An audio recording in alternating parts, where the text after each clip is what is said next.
So before we do any presentation at Royal Roads, we always like to acknowledge the lands that the university is situated upon. It's the traditional lands of the Kosepsum and the Lekwungen ancestors and families. And learning has actually been happening on these lands for many generations, so we're very grateful to get to spend time there. And with that, I also want to acknowledge that we are all in this collective situation that we found ourselves in over the last couple of months. So Royal Roads recognizes that we all have been experiencing this in different ways, and that we're all looking at the way forward now. So that's part of the intention of these types of webinars, around looking at how we take information in and how we make sense of what has been happening and how we move forward. And with that, we also want to recognize that we are working from home, many of us, outside of some of our essential grounds workers who we're very grateful to. And so that means we're coming in on our individual internet connections. So that means there might be added complexity to our AV. So just recognizing that if you are having some issues, just let us know, we'll help troubleshoot. But I will say right now, sometimes the best way, if it's yours and not ours, is that to close the browser and come in through another browser, and also make sure you don't have too many browsers running at once. That can also interfere. And we are here to explore. You won't believe what they aren't telling you. Understanding conspiracy theory in the pandemic era. So we're joined by Dr. David Black, who is an associate professor of the School of Communication and Culture. Welcome, David. So thank you all for coming. I think this counts as the largest class I've ever taught in some 30 years. So I'm not anxious at all, really. I am primarily a theorist, and so the issue of conspiracy theory is a very comfortable one for me. Let's appreciate that we all visit this issue with a certain amount of kind of fascination, in the sense of, a car wreck happening in the culture. I am a communication professor by trade, and teach in areas of theory, media history, political communication, technology studies, and global communication. And I started at Wilfrid Laurier University in Waterloo in 1991 and came to Royal Roads in 2003, and I've been there ever since.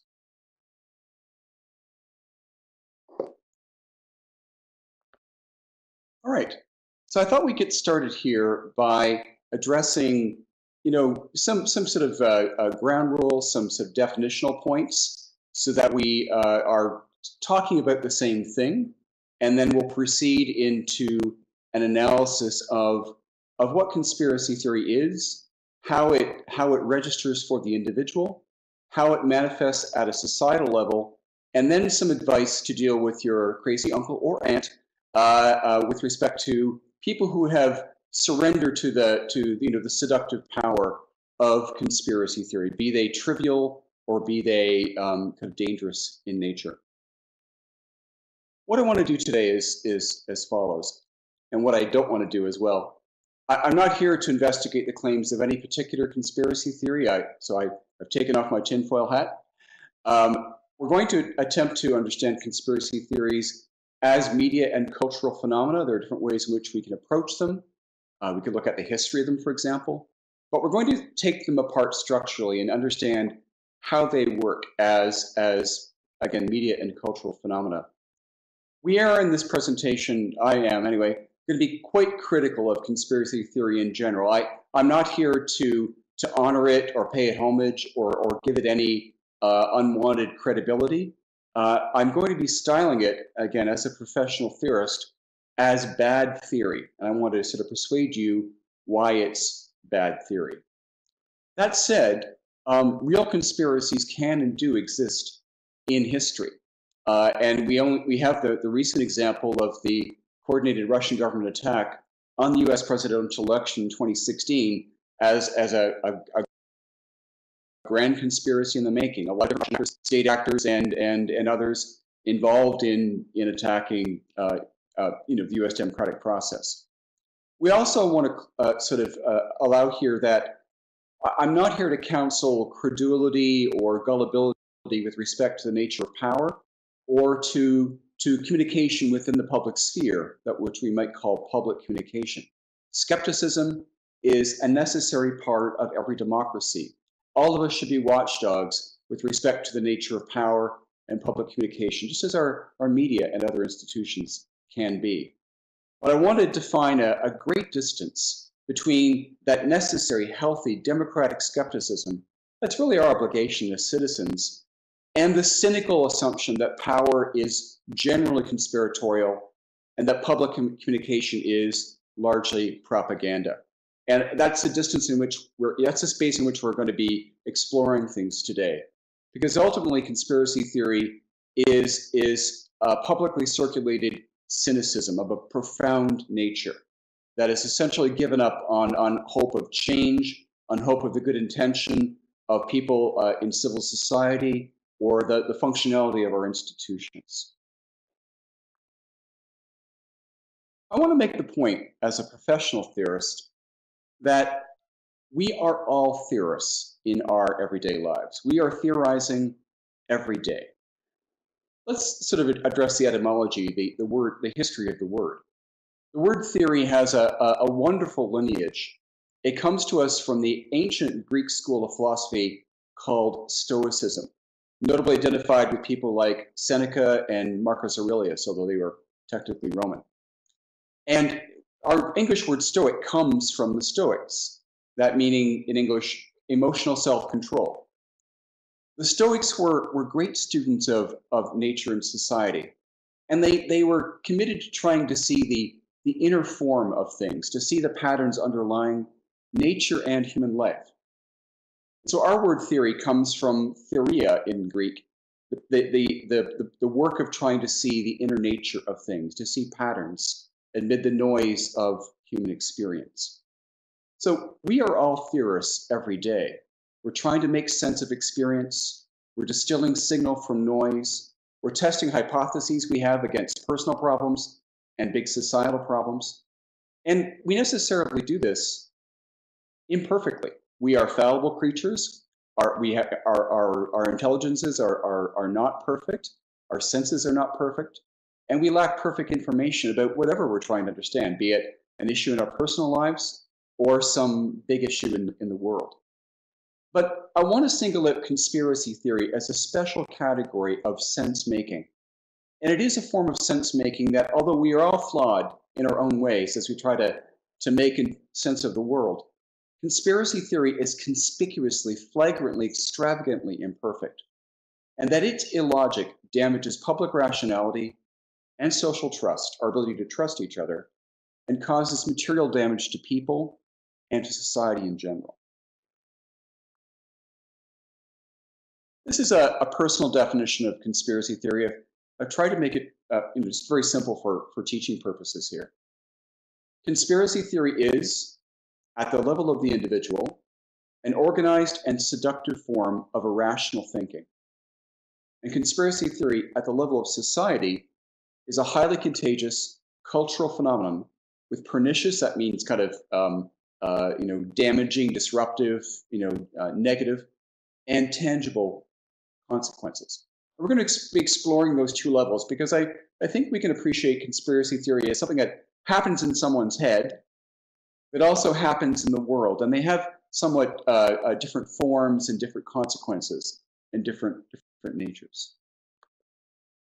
Now, the history of conspiracy theory is a long and winding tale, and sadly, conspiracy theory is not new to us. It's not even new to the modern world. It's been with us for thousands of years. For example, going back to the ancient and medieval worlds, we have plenty of examples of anti-Semitic conspiracies being used against Jewish people, and less disastrously, and more recently, conspiracy theories relating to secret societies like the Freemasons. Depending on which country you lived in Europe, the Catholics might be the source of the conspiracy, or the Protestants, depending on the dominant religion in that country. But in the modern sense, arguably the first conspiracy theory emerges from a secret society formed in Bavaria. This is sort of pre-modern Germany in the 18th century, and founded by, of all things, a philosophy professor, Adam Weishaupt. Now, Weishaupt was one of those intellectuals who was really frustrated. He lived in a very, very conservative part of Germany, in Bavaria.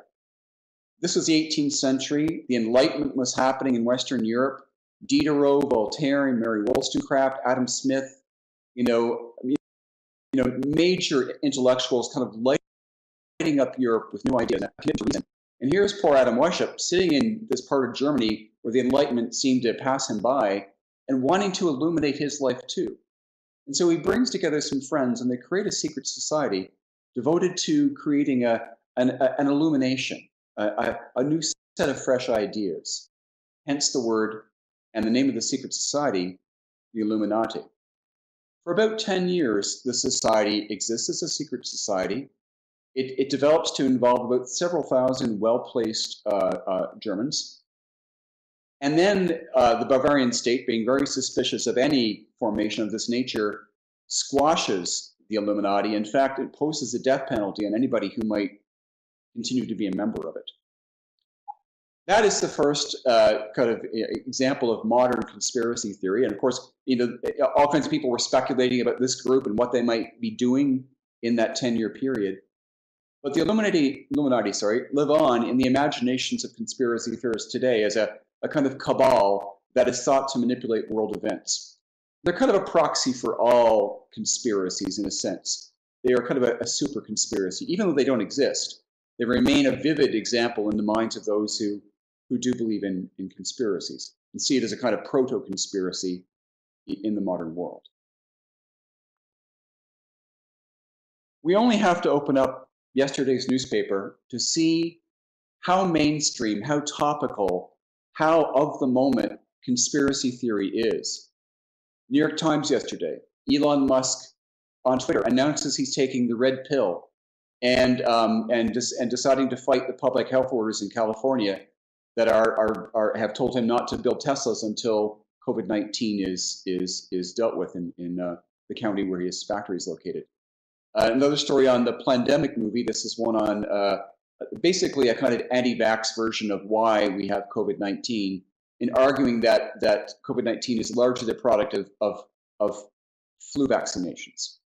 And then lastly, and more obscurely, a US political site I like, Talking Points Memo, about the Republican candidate for Senate in Oregon, not too far from us here in BC, who in her campaign video, kind of opening up her candidacy, has identified with more recent conspiracy called QAnon, which argues that President Donald Trump is leading a kind of vanguard action against the deep state, and this person QAnon is kind of like an observer and a kind of friend of Trump base within the White House, helping Trump fight the deep state, a kind of conspiracy within the White House and within the US government itself. We have many historical examples and contemporary examples of conspiracy theories, a number of which I'm sure you've heard before. And we can appreciate that in this time of pandemic, we are amid conditions where conspiracy theories may well flourish. We are living in a time of radical uncertainty, where we're trying to square public health and economic imperatives. We are met with an invisible virus that is sickening and killing thousands of people across the world. And one of the prevailing conspiracy theories in the COVID-19 basket of conspiracies, because there are many, is one that argues that 5G telecommunications technology, that's the next kind of platform for telecom kind of needs, is actually disseminating or involved in some way in the COVID-19 pandemic. One of the variants of this theory argues that 5G, notably in China, was creating something called 5G syndrome that pre-existed COVID-19. And in order to cover up this 5G syndrome that the towers were causing people to be sick, China gets a bit baroque, invented a bioweapon, that is coronavirus, to cover up the previous 5G syndrome. Anyway, whatever the case, dozens of 5G towers have been burned in Europe and in North America, again, inspired by this conspiracy theory. And so we see just here in this one example, how material, how consequential conspiracy theories are. They are not merely a kind of macabre entertainment. They have real effects in the world. I have a slide here that just gives you a slice of the COVID-19 5G conspiracy theory, and I'll leave that to you to your attention. We now move to conspiracy theory and the individual.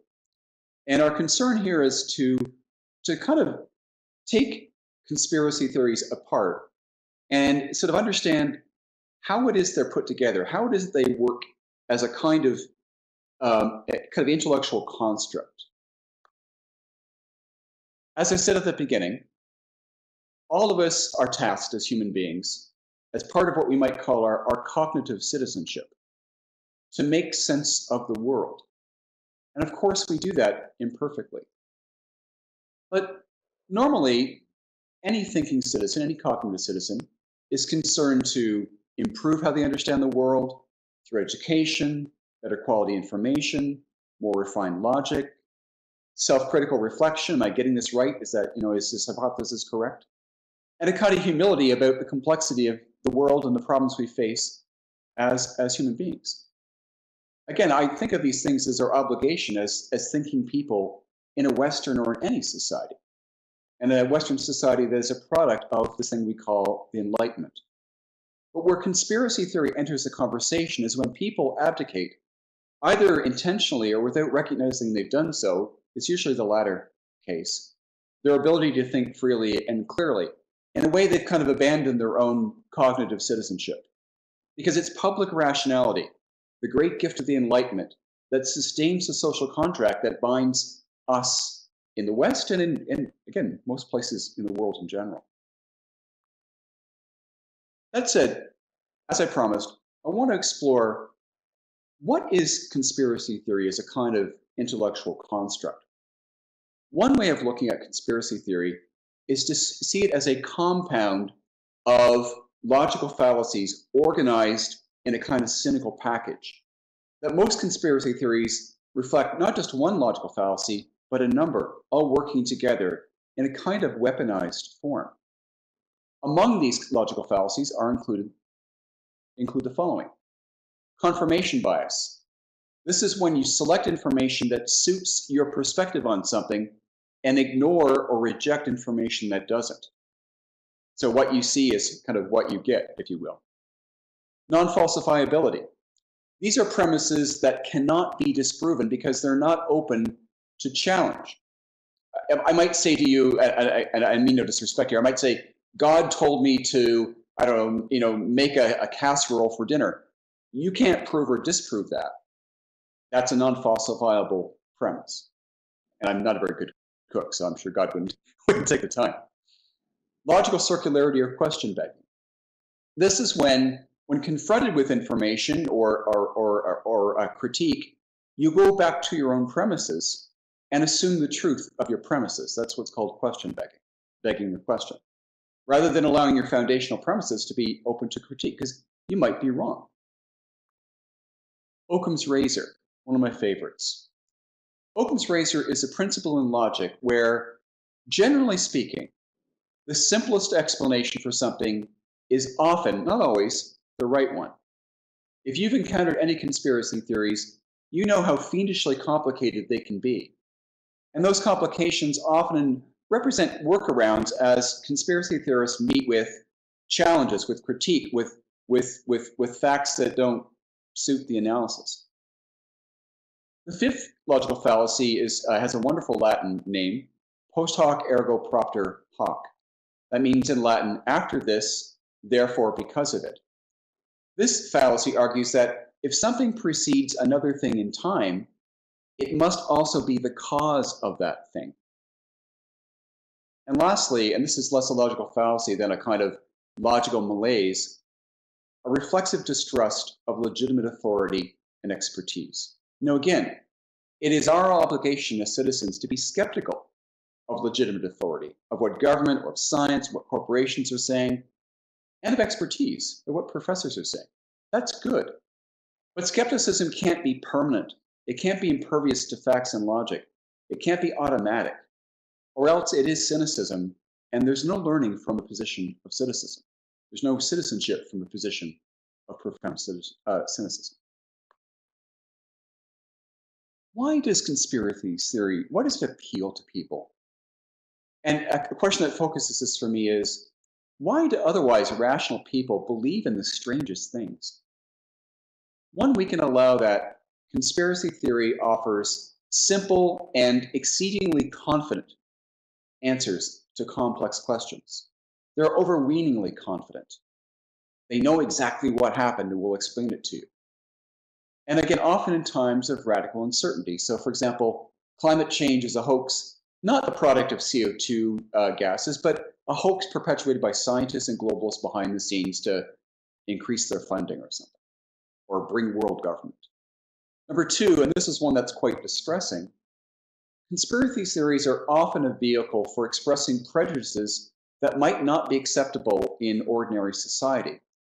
But if you can combine these prejudices with explanation, the racism, the nativism, the misogyny, the homo or transphobia can find a home.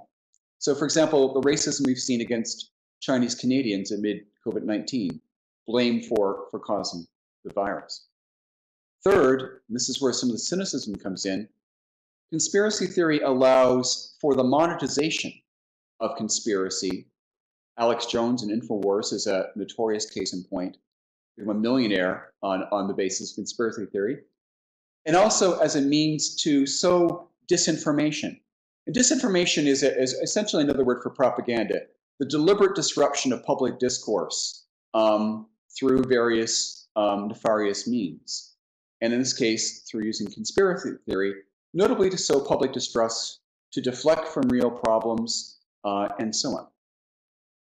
Four, conspiracy theory allows a pretext for people to challenge legitimate authority and expertise, and to do that reflexively. And last, and I go to Elon Musk, who's otherwise a certified genius, it permits us to feel like we're in on a secret, to be part of a minority who knows the real truth. And I call this the charisma of the counterfactual. A good example here, I spoke about this on air a few weeks ago, a small protest in downtown Vancouver arguing that the lockdown protocols were manufactured, they weren't necessary, it was assault on people's freedoms, and all in the name of this alleged coronavirus hoax. There are other cultural tropes that also support conspiracy theory that aren't, strictly speaking, aspects of their logical construction. We ask a disturbing question. What if the moon landing didn't happen as we were told it did? We appeal to precedent. Everybody knows this is true. We point to a ruling elite.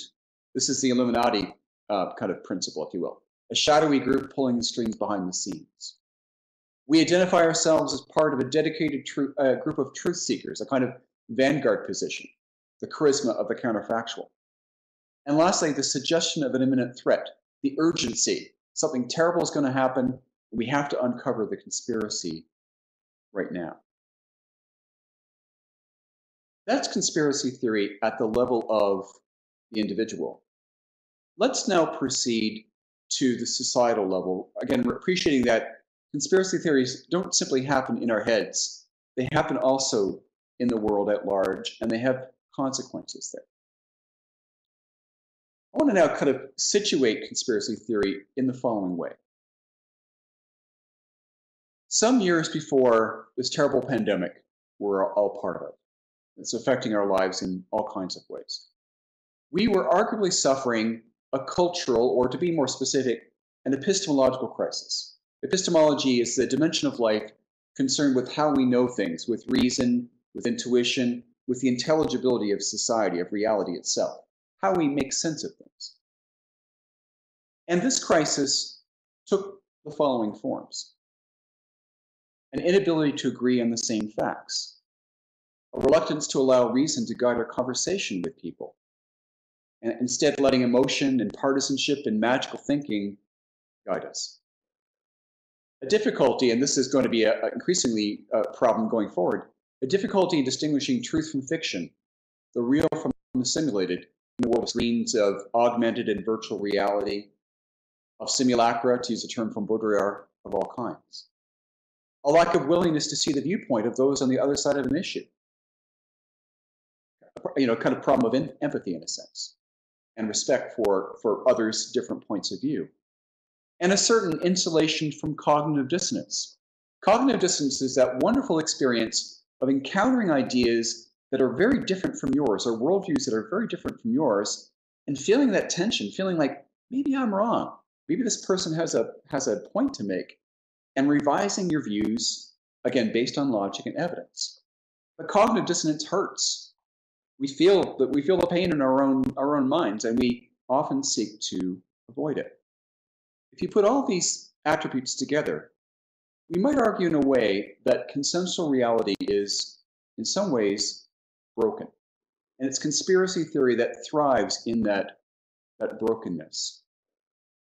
We can make the argument for the brokenness of reality from two places, from history and from, because I'm a communication theorist, from media and culture. Let's start with history. History tells us that reality doesn't just happen. We make it. It is our collective masterpiece as human beings. Although, of course, we don't all have equal power to make reality. Some have more ability and means to do that than others. But we all have a small piece of the reality and ultimately the history that we are part of. The achievements, and yes, let's be absolutely honest, some of the great problems and hypocrisies of the last 250 years, imperialism, colonialism, residential schools, you name it, can be traced to what we call the Enlightenment of the 18th century. The Enlightenment was that period, the Age of Reason it was called, when public rationality comes to the center of Western society. It's distinguished by many developments and major thinkers: Voltaire, Mary Wollstonecraft, Adam Smith, Benjamin Franklin, Thomas Jefferson. The American Revolution, the French Revolution before it went wrong with the terror. But chief among its many developments and many major thinkers, the centerpiece of it is public rationality. Now, we have been rational as human beings since we learned to speak about 75,000 years ago. But life itself was not organized primarily on rational basis. It depended on tradition, it depended on religious belief. And that didn't make it wrong, but it made prior reality different. With the Enlightenment, again, and allowing that there are many issues and problems that come with it, I'm not here to deal with it uncritically, we get modern science and technology. We get representative democracy.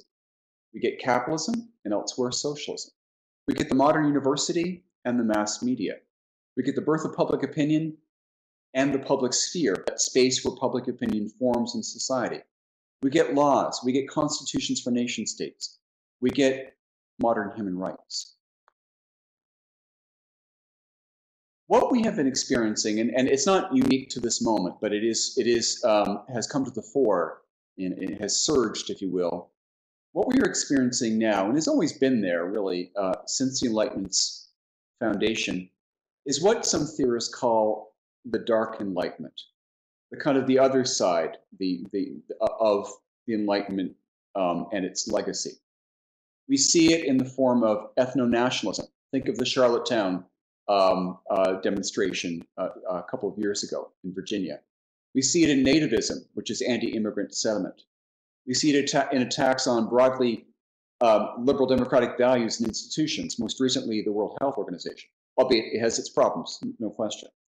We see it in certain kinds of anti-globalization, arguing that we should harden borders, we should attack transnational blocs like the EU, we should attack global institutions, that globalists are the puppet masters behind the scenes. We see it, and we're seeing a lot of this recently, in the mainstreaming of conspiracy theory, as it moves from the fringes of society to the center. And sadly, we see this in the White House all too often, birtherism as the original sin of the Trump presidency, which was conspiracy theory. We see it in the rejection of science when it's challenging to our beliefs or politically inconvenient. We see it in the ways in which political views have become existential. They don't simply define how you see the world, they define who you are. And that creates exclusion and again, a certain amount of kind of structural hostility between people. We see it in the disavowal of reason and its benefits in favor of primal assertions of identity, exclusion, and othering. And lastly, we see in the Dark Enlightenment a theory of power that argues that reality is manufactured by the powerful and that the public, the rest of us, must live in the reality-based community that's created by the powerful. There's a quote from David Brooks, which I'll just let you reflect on for a moment. Very fine columnist in the New York Times.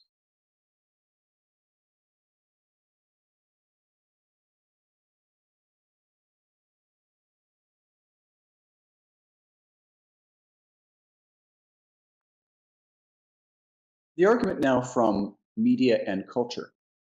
And here I'm going to be a media theorist for a moment. And don't take what I'm going to say as kind of unduly critical or bashing of social media. Social media are wonderful things for connection, for information sharing, for experience. They're, I mean, quite remarkable, but they also have their problems. So I'm going to kind of set up that binary for the moment.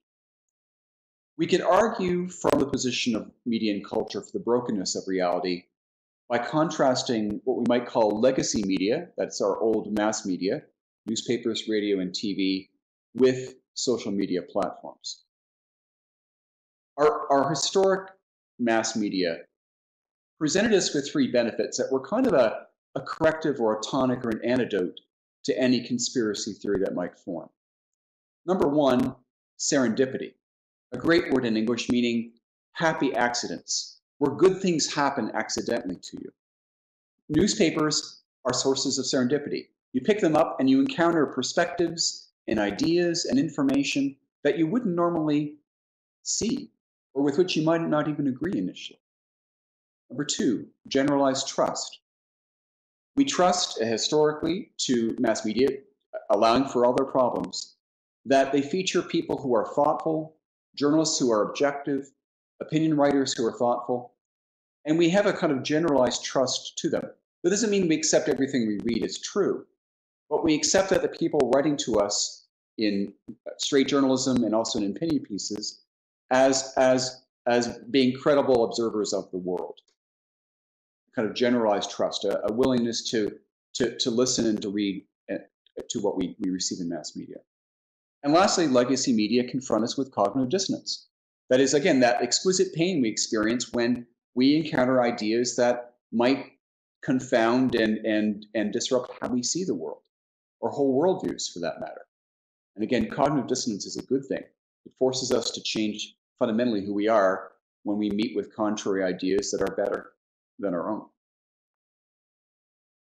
It is, and if anyone who spent any time on Facebook, I think might well see the point here, that social media platforms, and especially Facebook, are places designed, designed in such a way that apart from all the many benefits they offer, also encourage the flourishing of conspiracy theory and conspiracy culture. That's not to say that Mark Zuckerberg intended this, absolutely not. But that social media, notably Facebook and Twitter, have certain design features that encourage the formation of conspiracy theory and amplify the consequences of those theories. Social media platforms allow us to create filter bubbles, to self-curate closed networks where we receive only the information that we want. They are places where confirmation bias is kind of baked into the software in that sense. And the more we are inside that filter bubble, the more our views are affirmed, hence the echo chamber effect. The more deeply attached we become to our worldview, and the more hostile we become to those we might not agree with. Number two, particularized trust. If in the legacy media, the mass media world, we encounter generalized trust where I'm going to give the writer the benefit of the doubt, even if I ultimately don't agree with what she or he has to say. Particularized trust is where we, again, curate those who provide us with information.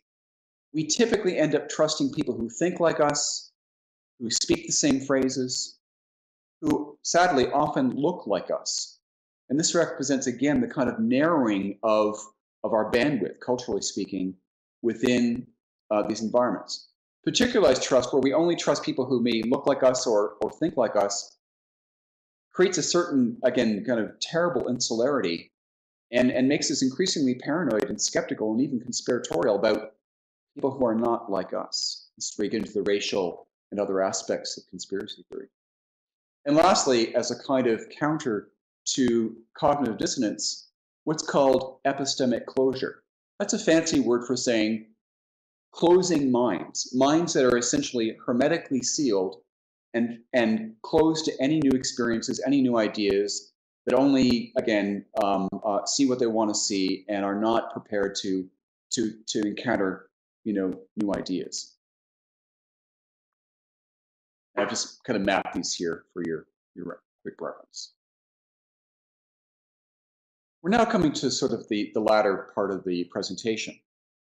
And I want to kind of wrap up the both Dark Enlightenment and also the kind of aspects of social media platforms, wrap it up in one powerful phrase.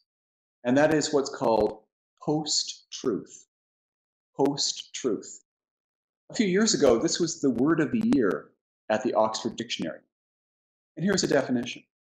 Post-truth is an adjective relating to or denoting circumstances which objective facts are less influential in shaping public opinion that appeals to emotion and personal belief. So it's the substitution of emotion and personal belief for objective facts. That's the dictionary definition. I'm going to build on that. It's a great one. As people living through the Trump era, like that or not, we have become literate in terms like fake news and alternative facts and other forms of disinformation. And what unites these strange things where people seem to be denying, the obvious facts before them, the crowd size at the inauguration, or, you name it. What unites these strange phenomena is this condition we call post-truth. Here's my attempt to improve on the wonderful Oxford Dictionary.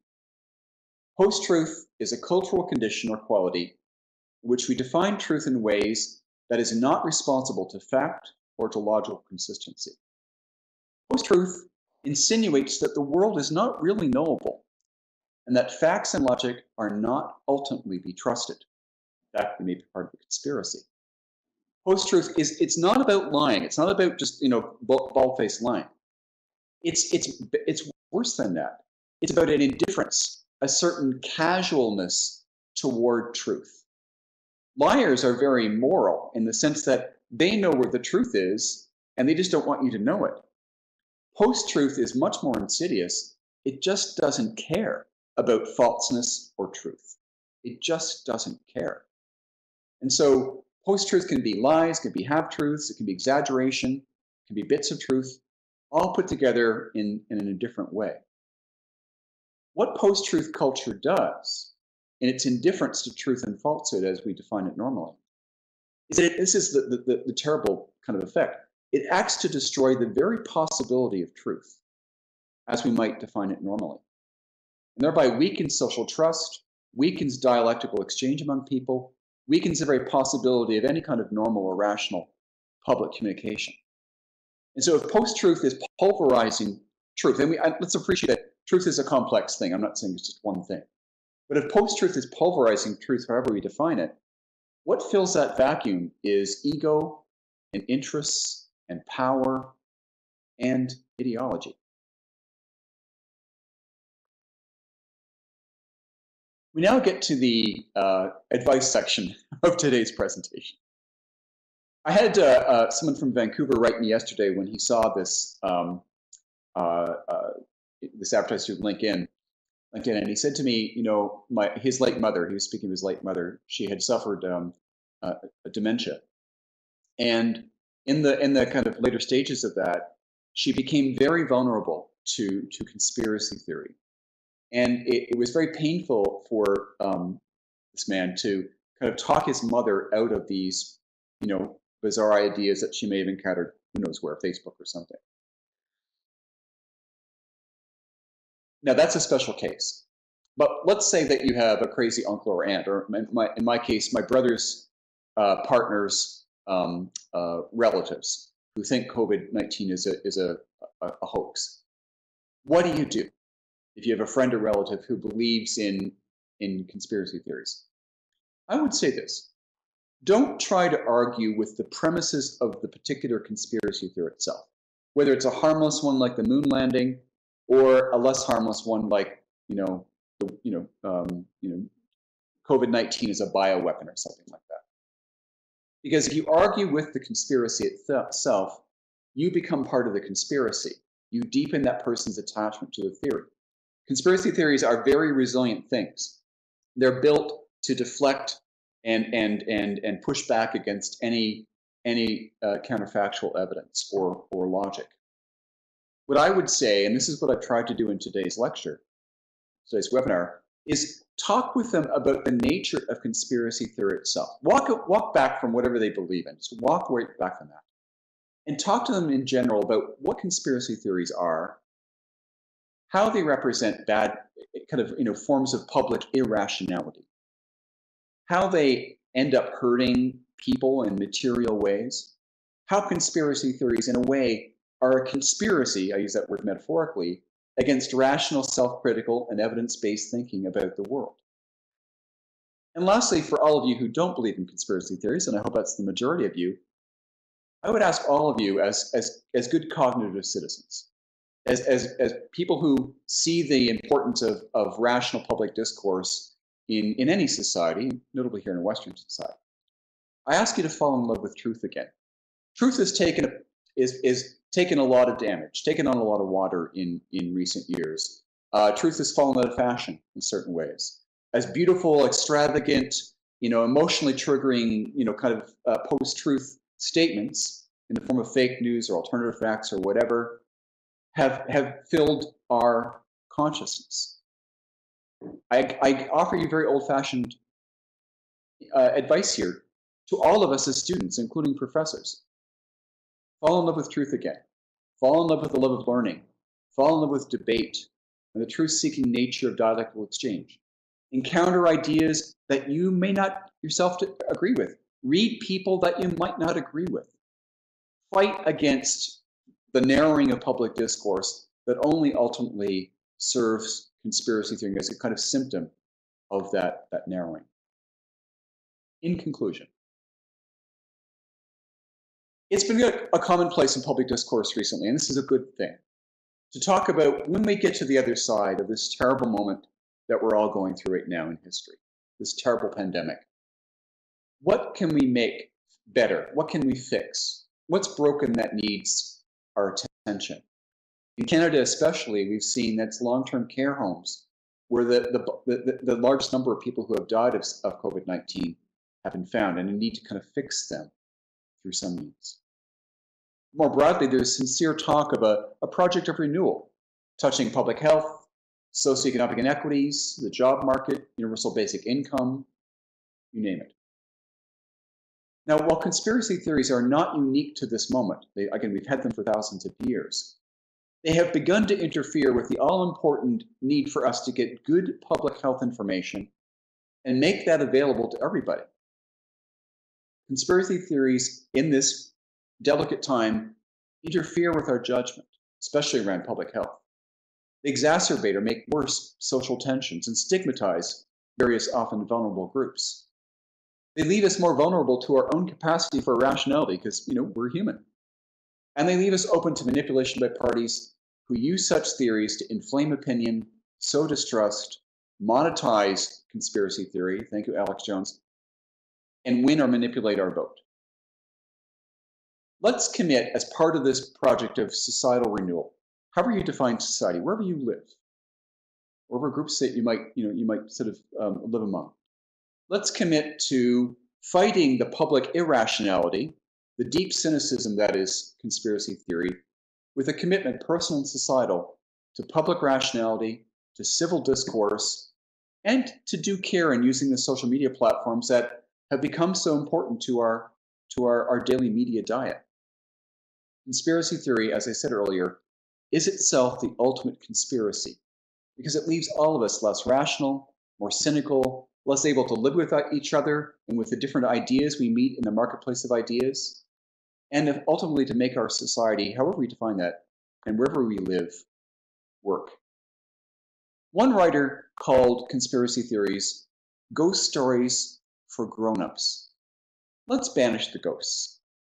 Let's, put them back under our bed or under our closet where they belong, and try to, again, honor our cognitive citizenship, our responsibilities to the social contract, and to be as rational as we can be. And really, what more could I say to students or those who are interested in higher education than to do just that? Okay, thank you very much. That ends the presentation. I see we're at 12:45. And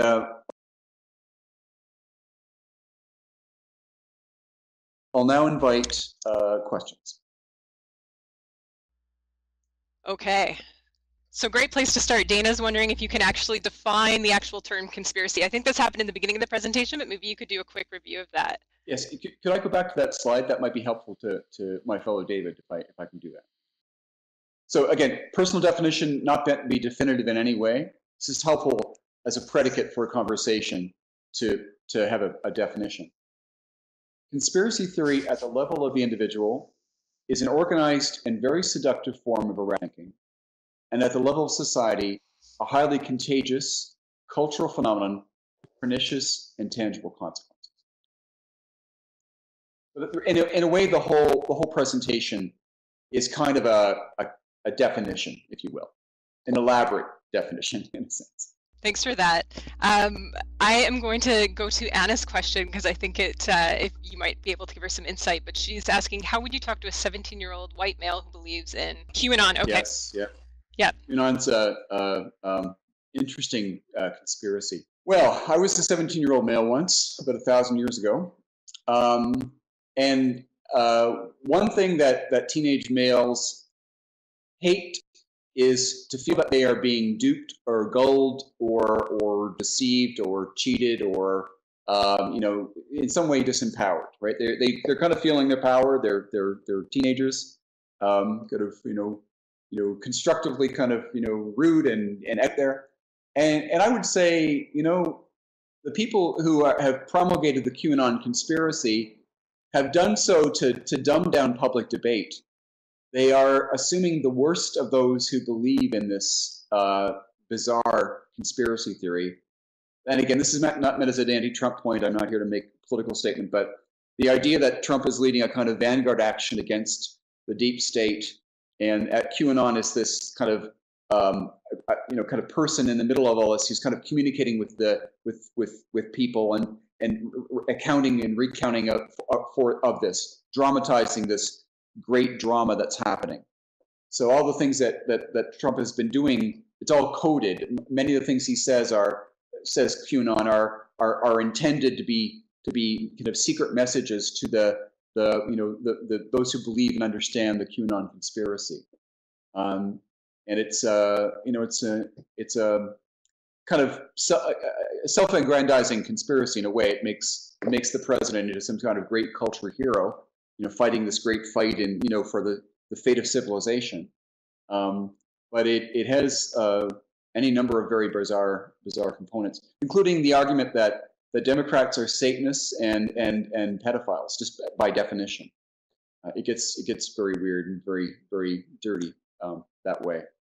Okay, Stephanie has a question. If you can offer fair advice on improving, you offer fair advice of improving interpersonal interactions about conspiracy theorists, so thank you.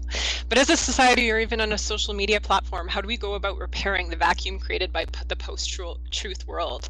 What mechanisms can we put in place to dispel or slow down conspiracy theories? Well, that's great. Well, again, as a kind of general principle, I've said don't engage the theory directly, but come at it indirectly by talking about the problem of conspiracy theories in general. And that forces the person to get outside the circularity, the logical circularity of JFK or moon landings or flat Earth or something like that, and look at it with some measure of objectivity to get outside. Because when you're inside the conspiracy theory, it kind of insulates you against logic, right? Against any counterfactual presentation. I think the issue of what to do about post-truth in general is a great question, And again, I kind of get old-fashioned here. I think, long-form media, healthy conversations, working from diverse sources, moving, from mainstream to less mainstream sources if you want, that's fine. Encountering information that you don't agree with, and really going back to that healthy skepticism, because if we are meeting with a lot of post-truth information, and I fear we're going to see a lot of it as we enter the American election later this summer into the fall. It's that healthy skepticism that is so important. But against maintaining that distance between skepticism and being profoundly cynical, and I, as I said, I think conspiracy theory represents a kind of an intellectual cynicism of a profound and ultimately dysfunctional variety.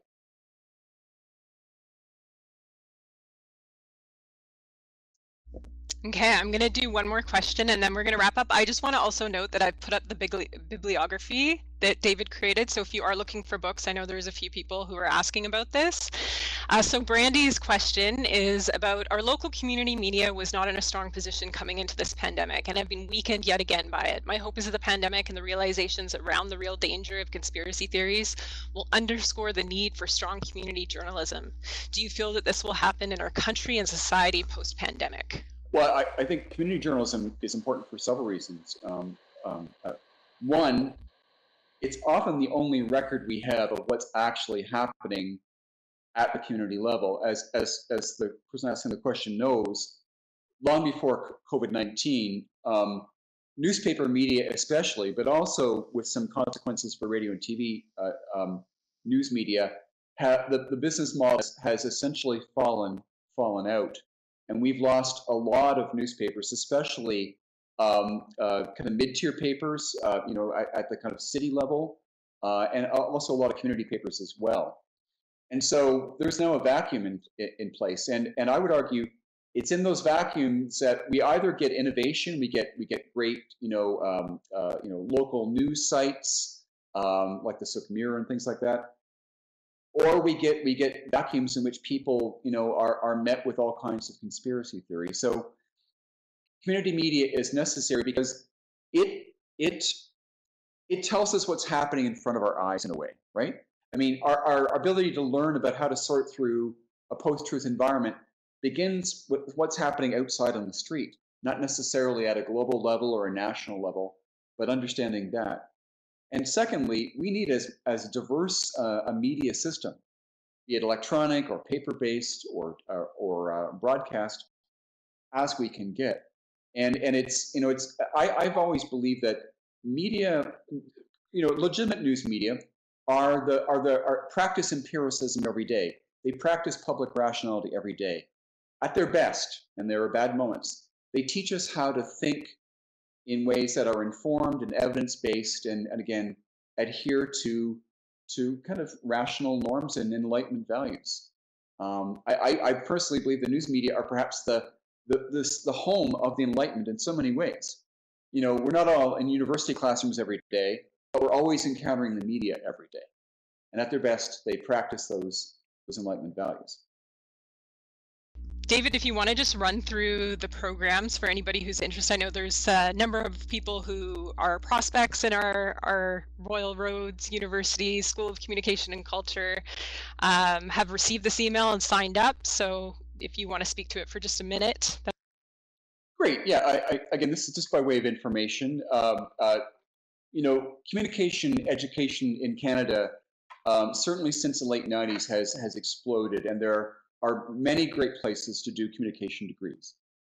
What we try to do at Royal Roads, and I was the first person hired into the school, so I have some seniority, I guess, is we try to mix academic, professional, and kind of creative media-based, like sort of media production-based communication education. In communication education, there are arguably three pillars. It's the academic, it's the professional, things like PR and professional writing, and it's media production. And in our degree programs, we, both at the BA level and at the MA level, we try to do all three, believing that that's where the discipline of communication lives best. just very quickly, the BA is available both online and on campus, although on-campus courses have been suspended in view of the pandemic, but they will come back. At the MA level, we have two, an MA in professional communication. And for those of you interested in kind of the global aspect of communication and culture, we have an online and an on-campus MA in intercultural and international communication. I teach, as do my colleagues, across all those programs. And then a few grad certificates as well, which are much smaller packages of curriculum, often a good ladder into a grad degree if you want to get a taste of it and then go on and do more. And right on time, that wraps us up. Thank you so much, David. You offered so much information. Great, thank you, Alana. So thank you, everyone. Okay, have a great day. Goodbye.